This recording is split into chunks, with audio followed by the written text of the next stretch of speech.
तब पितु अति देखी मन मुनिवर दीना आशीष मांगू मांगू वर भाए मन हे द्विज पालक पीस।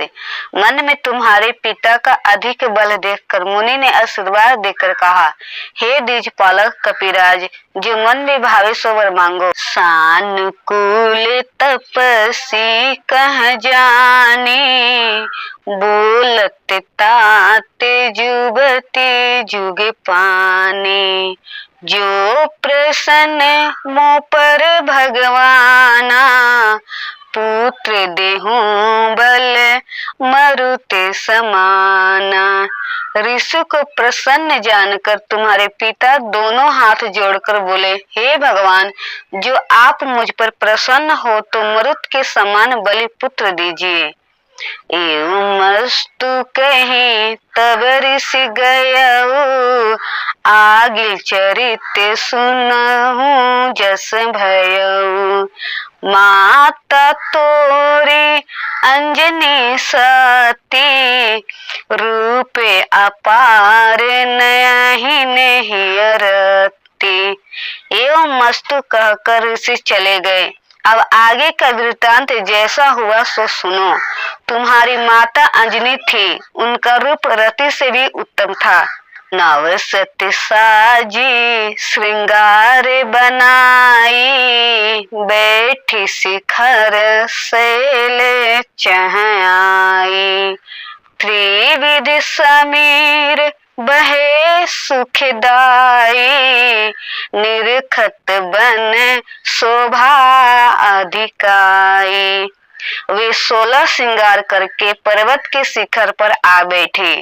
उस समय शीतल मंद सुगंधित वायु चल रही थी। वन की शोभा देखकर प्रसन्नता होती थी। चीरे उड़ावन पवन सुबरसा, भुज दीर्घ करी चाहत परसा। देखी है तो तबे क्रोध करे, लागी साप देने पुनते ही। पवन देव ने उसे देखकर मोहित होकर पति की तरह चीर उड़ाकर और लंबी भुजा करके उसे छूने चाहा। यह देखकर तुम्हारी माता को क्रोध हुआ और उसे श्राप देने लगी। मारुत मधुरे बचन कहे, सापन देहूं बचन सुन लेऊं। तब पति ऋषि सन सुतवर मांगा, ताते परसी अंग तब लागा। तब पवन देव ने मधुर वचन कहे, श्राप मत दो, पहले बात सुनो। तुम्हारे पति ने ऋषि से पुत्र का वर मांगा था, इसी कारण मैं तुम्हारा शरीर छूने लगा था। निज काया धरी मिलऊं न तोहि, काहे साप देती हो मोहि। असे कहीं पवन गुप्त है रहयूं, सो तब माता पति सन कहूं। मैं अपने शरीर से तुमसे नहीं मिला हूँ, मुझे श्राप क्यों देती हो? ऐसा कहकर पवन देव गुप्त हो गए। तुम्हारी माता ने वे सब बातें पति से कही। अब तब जन्म कहब सुख माने, सुनहु सकल कुल दीपक जाने। शुभ नक्षत्र शोभे घरि आई, जन्मत भयउ देव बल पाई। अब मैं सुख मानकर तुम्हारा जन्म कहता हूँ। कुल का प्रकाश जानकर उसे सब सुनो। शुभ नक्षत्र और शुभ घड़ी में देव बल पाकर तुमने जन्म लिया। तुम्हारा जन्म तिथि कार्तिक बदी 14 है।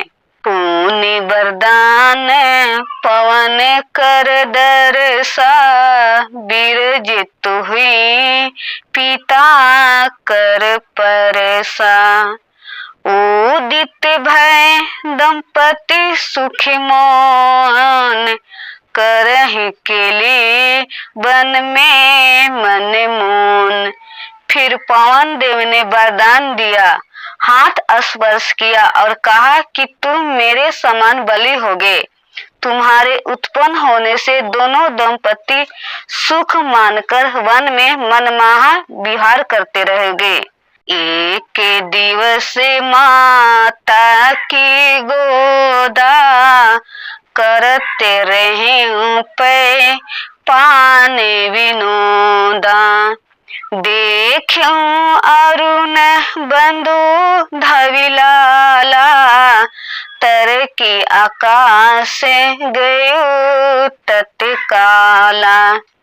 एक समय माता की गोद में तुम दूध पीते थे और खेलते थे।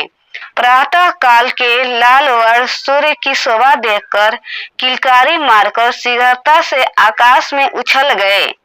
सूर्य गहन कह भुज पसारा, क्रोधित इंद्र ब्रज तब मारा। सूर्य पकड़ने को हाथ फैलाकर दौड़े, तब इंद्र क्रोधित होकर ब्रज मारा।